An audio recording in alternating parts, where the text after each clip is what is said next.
The Woolpack Story. A roller coaster of emotions, frustration, happiness, sadness, peace. Just a mixture of feelings that I'll look back on in years to come with fond memories. I'm going to flip the book back to March of 2023. I was fishing on a localised syndicate close to my home, and I was really enjoying my angling at that stage, and I'd caught some wicked carp along the way.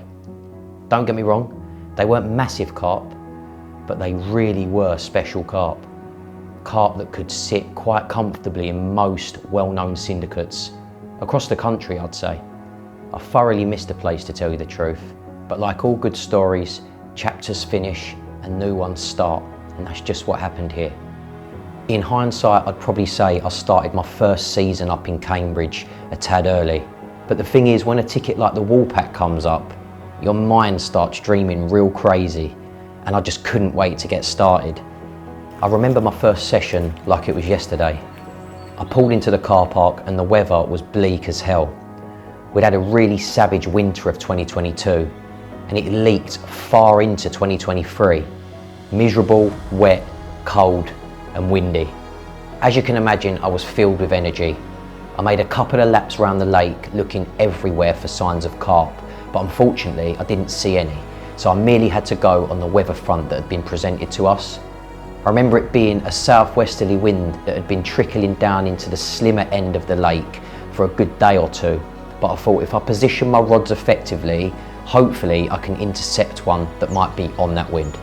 After settling into a swim known as high bank, I spent a little bit of time with the marker float trying to find some likely looking areas. When I was happy, I set up some rods, got some rigs tied and got the rods out on the spots with a couple of catapults of boilie over the top, kept it nice and simple. I'd say it was probably about an hour and a half after everything had settled down that I'd out of the blue get a take on my left hand rod. I was in shock, to be totally honest. I picked the rod up, played the fish in, and the prize was a recently stocked common at £21. The interesting thing about this fish is that I'd also meet it later on down the line. Well, how about that then? My first session over my brand new ticket at the Woolpack. Probably walked around for a good hour or so, knowing that this new southwesterly wind was going to pump down towards that end of the lake. I've jumped in just to try and intercept one. £21 on the nose. Really pleased to have got off the mark so early on my new ticket, and hopefully there's more to come.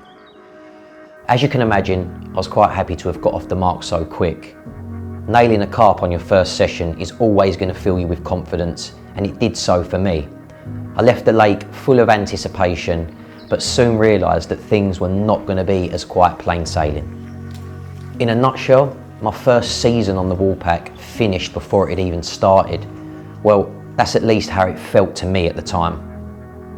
Now, if you know me personally, you'll know that I don't beat around the bush about anything. My work-life balance that particular season was all over the show. I spent a hell of a lot of time away filming with other anglers, and if I wasn't doing that, I'd be at home recovering, readying myself for the next shoot or the next edit. Working in the fishing industry of course has its perks, but for me, it had really impacted my life away from work, and I really didn't want that, so I had to make a change. Filming my own campaigns was really what I wanted to get back doing, but not just that. I was in search of the excitement of just going fishing for myself again. I'd lost that because of work, and it really didn't feel right to me. Looking back, I think I'd done about 3 or 4 sessions that year. The second session, I ended up catching another common from a similar area, but fishing from the other side of the lake in a swim called the Elephant. Unfortunately for me though, I hadn't caught my second common. I'd caught the same common that I'd caught on my first session. I couldn't believe my luck. My next session was a late summer session around August, and I ended up doing a bit of surface fishing at that stage. I'd never really see anyone on the lake doing a lot of surface fishing, so I thought I'd give it a go, and I was so close to nailing a really decent carp. I must have chased it for a good 2 or 3 hours, but it just would not take my mixer, and it was pretty difficult to leave the lake after that session, knowing I'd came so close. Right, well, you join me back over to Woolpack. I come here a few weeks ago, was actually fishing in Elephant, which is a swim across from this swim, and managed a repeat capture, my second fish, well, my second carp anyway. I've had a bream and a tent since I've been over here. But yeah, my second fish on this new syndicate. But yeah, I was a bit upset that it was a repeat capture, if I'm totally honest. So I went home with my tail between my legs and decided to get back over here this week for the full moon. It was really quiet this afternoon, so I reeled the rods in, went for a quick walk, and decided to put a few mixers out on the surface. The weather was perfect for it really. It was a gentle breeze, it was just overcast, nice and warm. So yeah, I started down in Jerry's, which is basically at the end of the lake to my left, and just put a few mixers out in a few different swims, and ended up in Elephant, which is only 1 swim up. I've seen the carps like subtly taking a few of the mixers on the top in front of Elephant, so what I did was I just put a couple more mixers out just a bit to the left, so they're a bit further into this swim. And yeah, he's drifted over, so I'm going to give it another 5 or 10 minutes, and if it looks like he's interested in a few more, then I'm going to put the surface rod out, because I already had it set up, but I just hadn't put it out because nothing had showed. So yeah, exciting times. Oh my god, man, this fuck.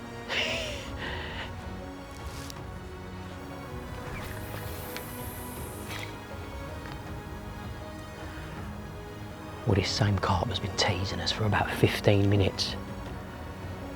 He keeps creeping up to the area where I've got a few mixers and then sort of drifting back off to the back again, so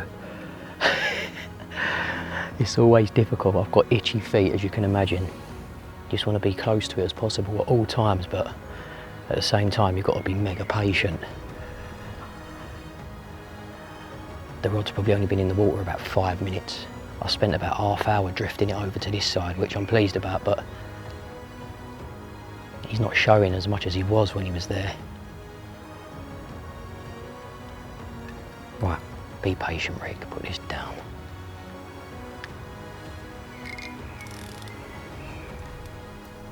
Oh, there he is. He's just to the right, he's just shown to the right. Oh my god, bro, that's like, oh my days. After that, the autumn crept up on us, but I was full of work commitments, which also leaked into the winter period for me. So the next time I was able to get down to the lake was the early spring of 2024.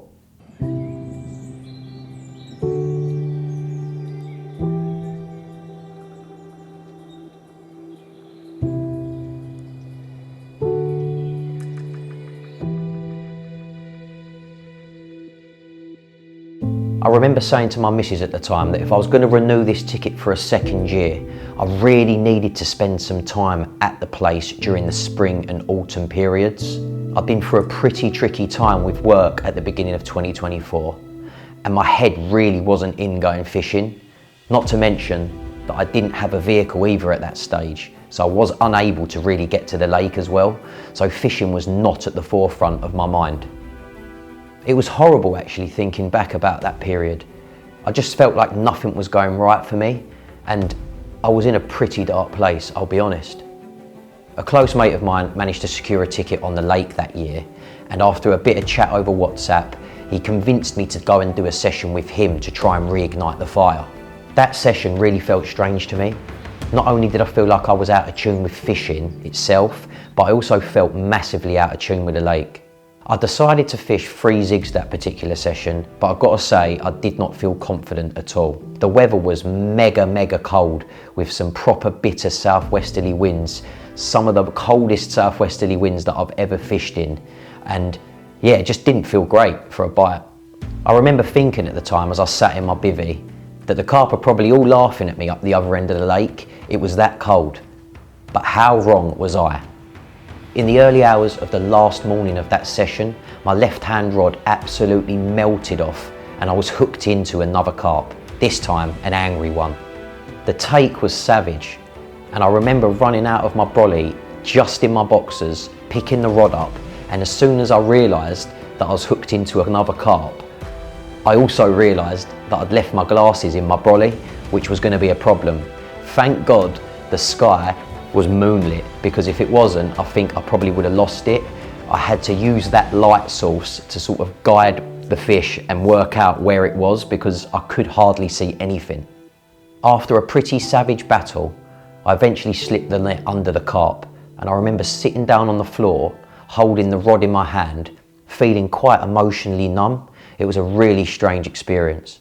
A 5 and 6 angler had been fishing behind me that particular night, and whilst I was rewrapping the rod, I think he could hear that I'd had one. There's nothing quite like the noise of a coffee grinding Daiwa tournament, is there? First session of the spring, and I was welcomed back to the lake with a stunning 33-pound 8-ounce mirror. Unfortunately, I never actually got any footage of that fish. Instead, I thought I'd just gather my thoughts and try and enjoy the moment with my mate whilst he was doing me a few pictures. I'd say that particular capture reminded me of why I love going carp fishing so much, and I just want to take this opportunity to thank my mate, he knows who he is, for pulling me out of that dark place at that stage. I went home happier that session than when I had arrived, so I guess the session really worked out the way it should have. I did a couple more sessions that spring, fishing mainly zigs and single hook baits, keeping my bait to a minimum. I managed 3 to 4 tench, one of which was a proper decent sized tench, but obviously I'm not fishing for the tench, so I slipped it back. I also caught a proper lumpy bream on a zig as well, which actually blew my mind. I don't know anyone that's caught a bream on a zig. And that wrapped up the spring. I spent the summer away from the lake with the anticipation of coming back to proper hammer the autumn. Now, knowing that there are some incredible carp at Lake Severn, I really wanted to get one of the 18 fish into my album. And I've got to say, nothing was going to stop me.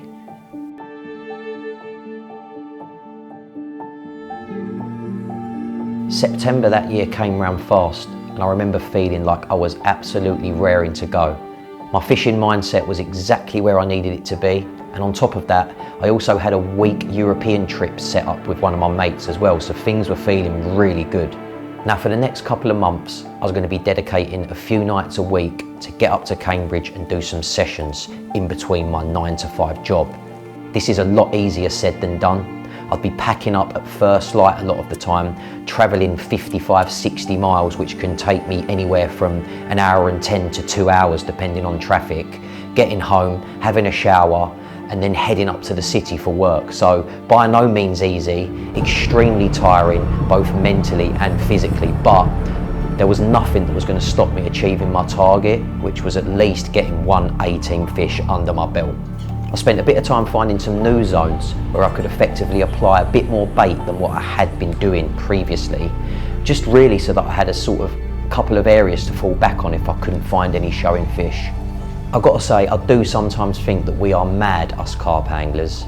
The sacrifices we make, the things we do to chase the buzz, just for that small moment of joy, everything that we put aside, the travel, the money, everything that's involved in doing what we do. It's nuts when you actually break it down and look at it, but I wouldn't change it for the world. I absolutely love doing it. My second session of the autumn was a bit of a mind boggler. Obviously, I put a bit of bait in the week previous with the intention of hopefully seeing a couple of fish, or at least maybe nicking a bite off of the spots that I'd pre-baited.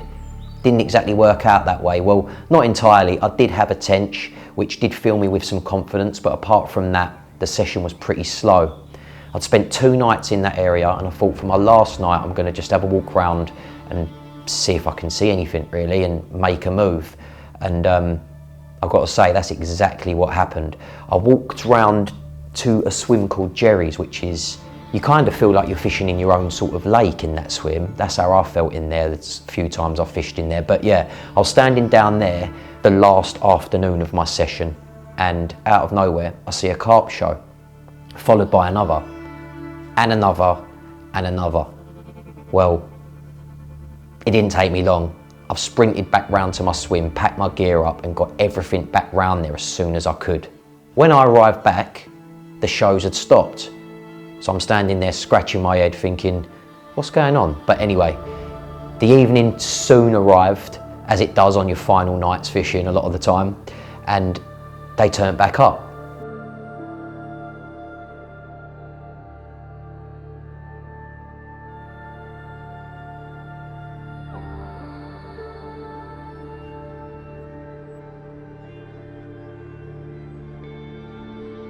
Show after show after show. I've got to say that I myself was all over the show as well, but I didn't really know what to do. I didn't want to disturb them. I was quite enjoying just watching them.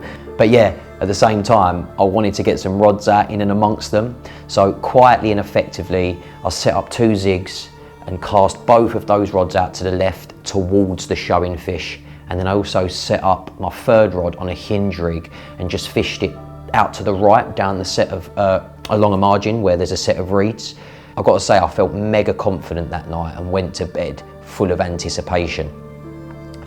I remember waking up about 5:15, which was the sort of time I had to be up really to pack up and get back on the road, and hadn't received a bleep all night. I remember sitting there and scratching my head thinking, how have I not nicked one? Like, must have seen 30, 40 shows that evening, but just could not, for some reason, get stuck into one. So packed the gear up, kept the rods out until the absolute death, as you do, and yeah, headed back to London with my tail between my legs.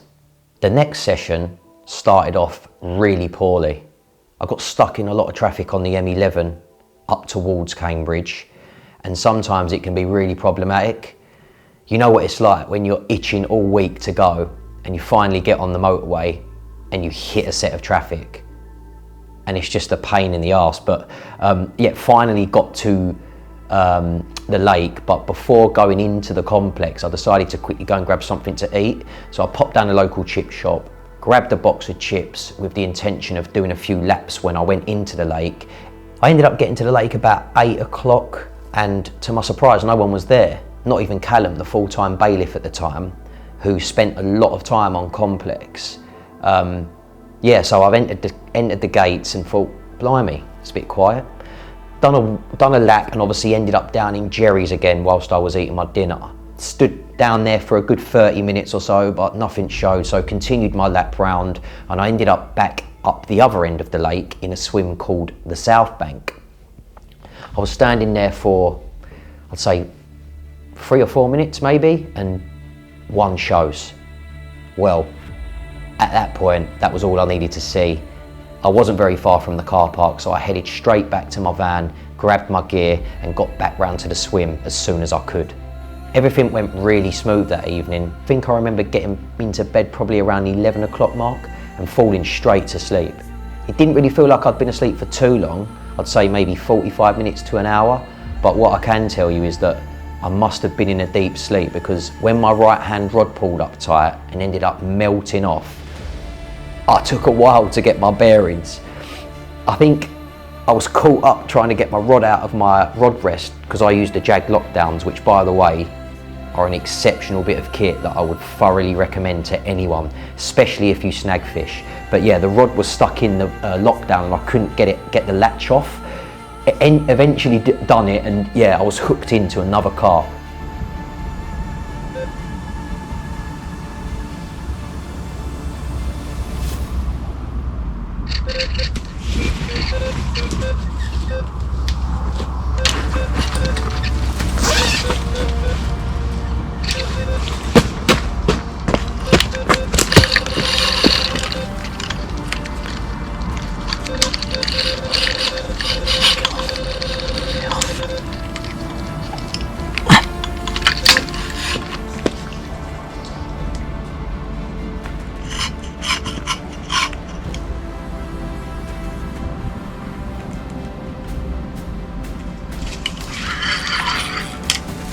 It was a bit of a weird battle really.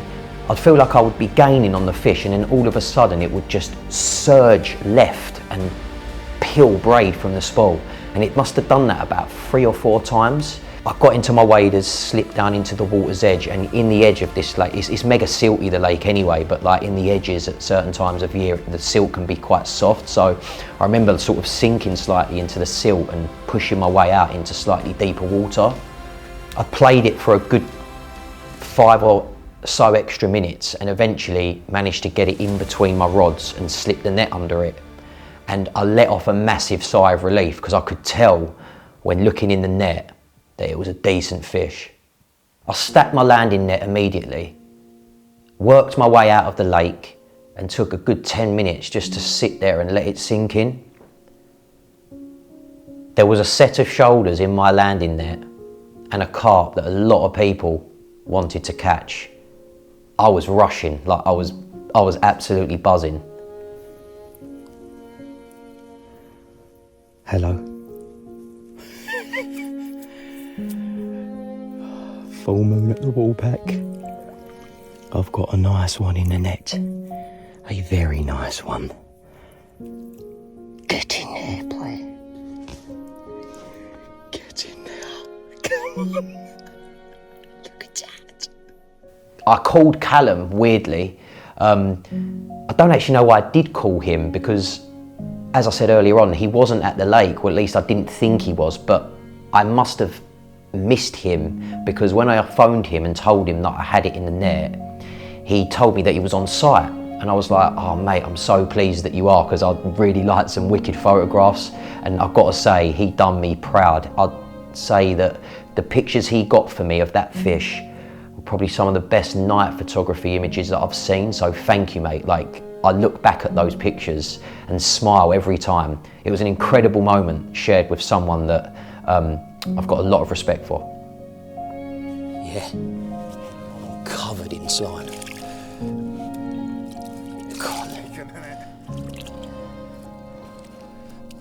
It's a sick fish though, isn't it?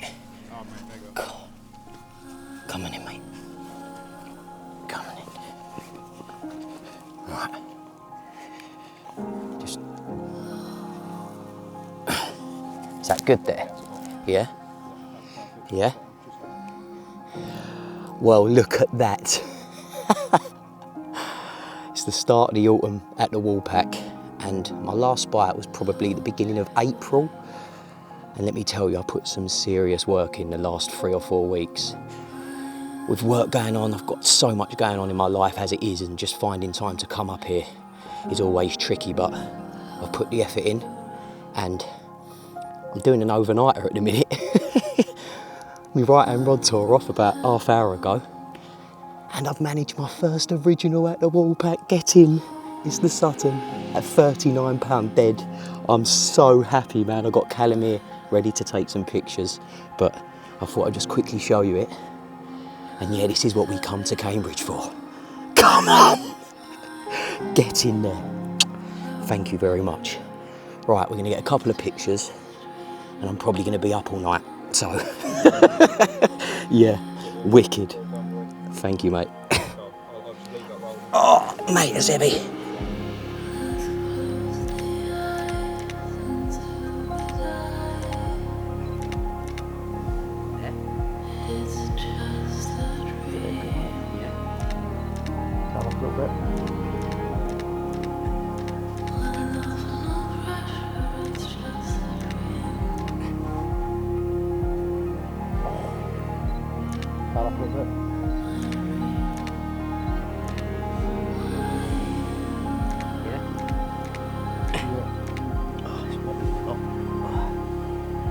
There was no way I was sleeping that night, and trust me when I say I tried various techniques to do so.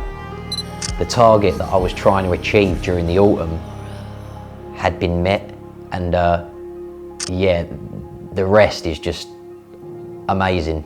The next morning was all a bit of a blur, to be totally honest, but I do remember having the biggest smile on my face.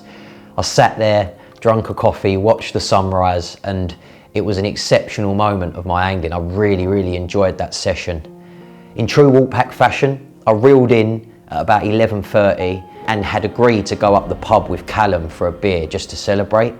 Nothing else flourished for me that session, but I didn't care. I was still buzzing all the way through to the middle of next week. It was a sick, sick moment. The drive home after that session was brilliant. I was pumping the tunes. I had the biggest smile on my face. And do you know what? It's actually crazy how fishing can take you on a mad journey of emotions, both good and bad, but that particular moment was exceptional. I've done this drive 3 times this month so far, and this is the first time on the drive home where I've been rushing with adrenaline, and for good reason. First original out of the Woolpack. What a moment, man. Dropped on Tuesday night. Done a nice lap round the lake. I actually had the intention of going to fish down the other end, but didn't see anything down there.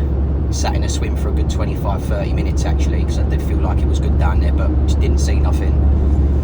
Carried on walking round. Got back round to a swim closer to the car park and was in there and see one show. And well, at this time of year you've got to go on what you see. And I mean, at any time of year I suggest going on what you see, but autumn started and you've got to be where they are essentially. So yeah, decided to jump in there, and within a matter of hours hooked into one. It was only until I looked in the net that I realised what I actually had. I've called the bailiff. I actually thought he was off site, because when I pulled into the car park that night he wasn't there, and lo and behold, I'm standing in the swim fishing the net thinking, damn, I could really do with a hand here. But luckily I gave him a call, and yeah, he was on site, so he come round and done some mega pictures for me, and obviously I've got some footage as well. But yeah, driving home now. I'm going back up the city to work. It's Thursday. The effort has definitely been there, so I feel like I definitely deserved that one. And that's what it's all about, you know, digging deep when things ain't going the way you want them to, and just persevering, and the joy eventually comes. So back on the M11 with a fat smile on my face. I did actually go down the pub last night as well with Callum, one of the bailiffs, for a couple of beers. A bit of Chinese as well, just to celebrate that win essentially. And you've got to do that when you're doing a campaign like this. I think it's really important to make sure that you take some time out to enjoy the successes, because you can get your head stuck into something so much and it's quite easy to forget about everything else around you. So I always make a conscious effort to step away and just enjoy the moment a little bit, you know, and put myself back into reality. And yeah, it was a really nice evening in the end. So yeah, wrapping this session up with this little clip. Oh, here we go again. And I'll see you in the next session. Come on! I had a week-long session booked with my mate over in France after that, so I didn't return to the lake for quite some time. As mega as that session was, when I come back from it, things went west again. And yeah, that was a really tricky period of my life that I've sort of had to deal with. Unfortunately, me and my missus parted ways from a long-term relationship, so fishing just wasn't at the forefront of my head. Like, I really needed to just sort things out and basically get my life back on track. So yeah, the end of 2024 was a real tough one for me. I got back in the early spring of 2025 and did a few sessions fishing really light again actually. I fished zigs, hinges, and done a bit of chod fishing as well, just sort of try to keep moving around the pond and fish as many areas as I possibly could. But things didn't really fall into place for me at all that spring. And then boom, out of nowhere, my granddad falls really ill, and it's basically another setback for me with my fishing. Like, I just didn't have the mindset to want to go. Like, I had to be at home with my family. We ended up, well, what ended up becoming the norm was that we would be traveling to the hospital pretty much every day to see him, and obviously support my nan as well. So it was it was a proper tough period of 2025, going from the back end of 2024 with my breakup into that was a lot to deal with. And when I look back, it's actually quite sad, like, to think about, but you've got to stay strong in these moments. And yeah, I went to the hospital as much as I could to see him. And yeah, it got to a stage where he was pretty much passing away in front of us. And I said to my mum, like, I need to just go and spend a night away at the lake, like, just to process this all and just get a bit of time to myself. So that's what I did. I fished in the Elephant that session, which is in the causeway between Lake 7 and Lake 5 and 6. And I remember waking up real early that morning to a proper lovely sunrise. I put the kettle on and just literally turned around and was watching that unfold for a good 20-30 minutes. I moved back to my bivvy, sat down, and yeah, unfortunately got a call to say that my granddad had passed away that evening in his sleep.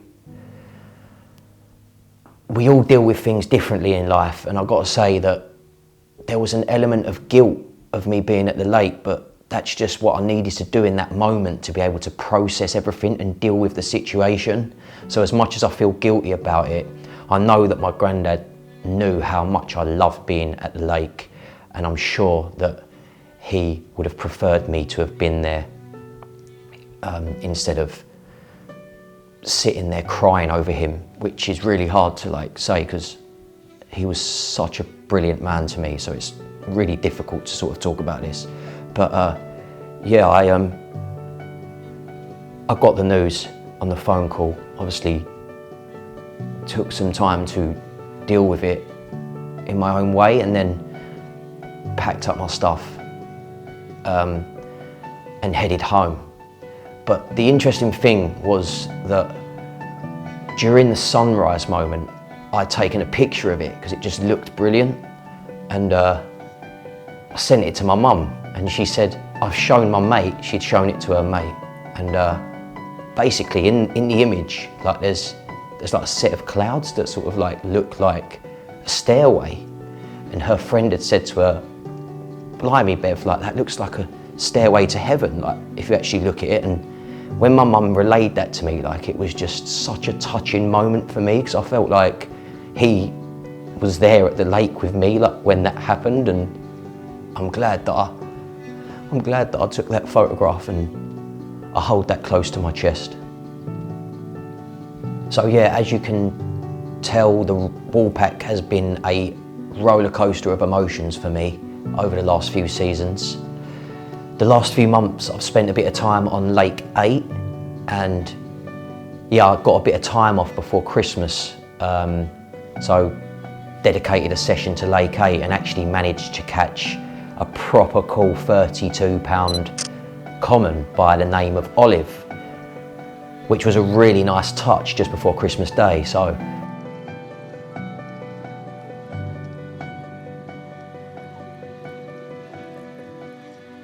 yeah, up more. yeah, I was just moving Yeah. the sling out the way. Right, what's that say? Yeah, up a little bit more. Yeah, sound, but Yeah, yeah. it's sick. I can actually see that from this side as well. It's a nice fish. Yeah. So like that height, yeah. Yeah, it just keeps you away from the sleeper and gives you a picture of the fish in you, so you can crop it and shit. Yeah, that went really well. I've done a couple more sessions on there and have decided to pull away from that ticket, which might sound crazy to some people, but I've been offered a ticket elsewhere that I really want to get stuck into. It suits my angling a little bit more, and it will also allow me to do a little bit more over in France, because I like doing those European trips. So yeah, thought quite extensively about my choice, and yeah, I'm hoping that it's going to be cool and I'm going to be able to get stuck into a few of the mega ones that reside over there. So I hope you've enjoyed this, and thanks for watching. See you in the next one.